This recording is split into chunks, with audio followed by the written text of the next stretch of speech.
Welcome to the Bayern 25-26 season review. We'll be looking at what went right, what went wrong, and the overall accomplishments of this year's squad. This season, Bayern played 55 games.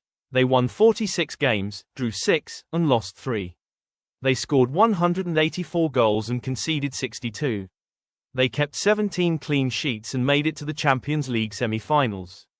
They won the German Super Cup, the Bundesliga, and the DFB Pokal. What went right?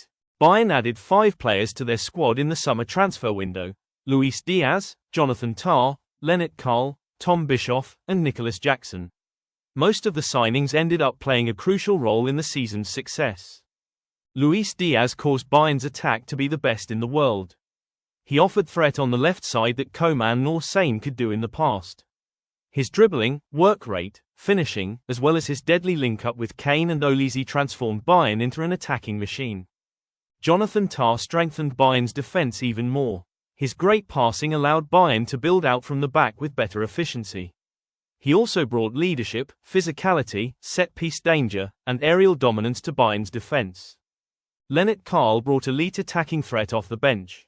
His shooting, dribbling in tight spaces, and playmaking gave Bayern the option to rest one of their regular attacking players for a player who wouldn't provide a steep drop in quality.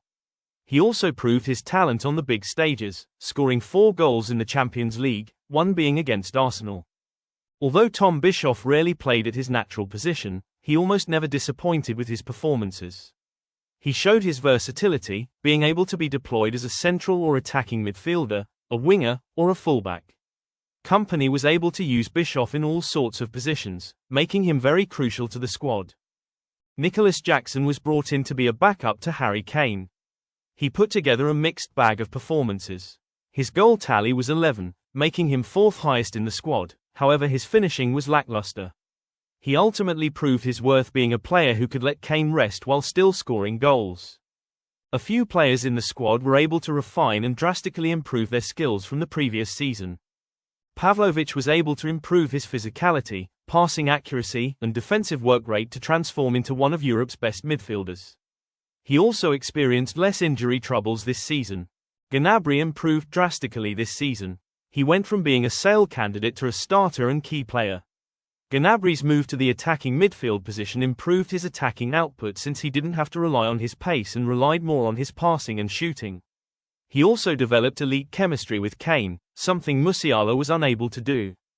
Konrad Laimer also transformed from being a temporary makeshift right-back into being a world-class right-back for large parts of the season.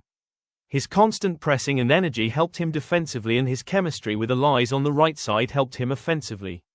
He was also able to improve his one-on-one defense and chance creation, recording 12 assists. Bayern also got very lucky with injuries to big players. Jonathan Tah didn't get injured once the whole season.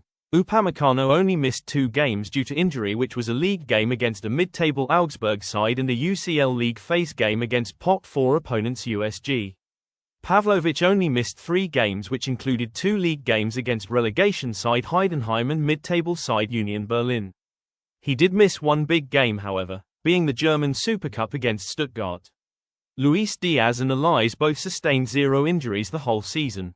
Kane only missed 3 games due to injury, including 2 league games against mid-table sides Freiburg and Gladbach. He did miss 1 big game, however, being the first leg of the round of 16 in the UCL against Atalanta, but Bayern won the game 6-1 anyway. What went wrong? The main reason Bayern failed to win a treble this season was because the board failed to provide the necessary amount of squad depth. Bayern came into the season with only 20 outfield players, which included 3 key players on major injuries as well as subpar and utility players like Rafael Guerreiro, Nicolas Jackson, and Sacha Boey. This led to many players getting injuries due to extended playing time, as well as fatigue and exhaustion from playing so much. The extended playing time was caused by the fact that there was insufficient quantity and quality of players on the bench. Against PSG, many players were exhausted from playing so much, such as Tah, Pavlovic, and Olise. The only attacking player off the bench that was available was Nicolas Jackson, since others had been felled to injuries. Another thing that went wrong with Bayern's season were the long-term injuries. Hiroki Ito suffered a metatarsal fracture in March 2025, keeping him out until November. He was never able to return to his top form, and there was an increased risk of him getting injured. This led to him being played less and more pressure was put on the starting defenders. Davies also suffered an ACL tear in March 2025, keeping him out until December. He never returned to his true form and constantly got re-injured, leading to more pressure being put on the other fullbacks Stanisic and Lema. Musiala suffered a fibular fracture in July 2025, keeping him out until January. He was never able to return to form and he brought down Bayern's overall quality when players like Bischoff, Karl, and Gnabry got injured. Another problem was Bayern's goalkeeping department. Neuer's age caused him to make numerous errors and have bipolar performances, leading to Bayern leaking lots of goals. Another defensive weakness was the system itself. The high line always left Bayern prone to counter-attacks, evident in the PSG game. The fullbacks were pushed up high, and the midfielders were subpar defensively, leading to the centre-backs being the only primary force of defense. Out of the 62 goals Bayern conceded, 10 goals were from counter-attacks. The last defensive weakness was Bayern's set-piece defending. Out of the 62 goals Bayern conceded this season, 18 were from corners, free-kick set-pieces, or throw-in set-pieces. Attackers in the box were not marked properly, and Kompany was mainly focused on scenarios in open play. Set-pieces were not a priority for him. The Globe Atlas Bayern Game Awards ceremony will now commence. For the award of Best Game, I have picked 3 nominations. The first is Bayern's first Bundesliga game, a 6-0 win over Leipzig. The second is a resilient 2-1 over PSG. The final one is a resounding 8-1 win over Wolfsburg. The winner is Bayern's 2-1 win over PSG. This was the best game because Bayern were able to dominate the first half offensively, and transition into resilient defense in the second half after a red card. The most dominant win award goes to Bayern's 6-0 win over Leipzig. Bayern completely dominated the game and scoreline, and against a top 4 Bundesliga side. The best draw award goes to Bayern's 1-1 draw with Leverkusen. Bayern trailed 1-0 early on, and they were reduced to 10 men in the first half. Somehow, they managed to hold on and score a goal in the second half. Later on, they were reduced to 9 men for the final 10 minutes of the game. They were able to hold on brilliantly to scrape a draw. The best comeback award goes to Bayern's 3-2 comeback over Freiburg.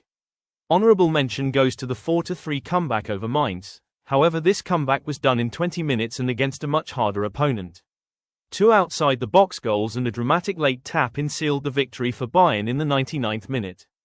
The worst loss of Bayern's season was the 2-1 loss to Augsburg.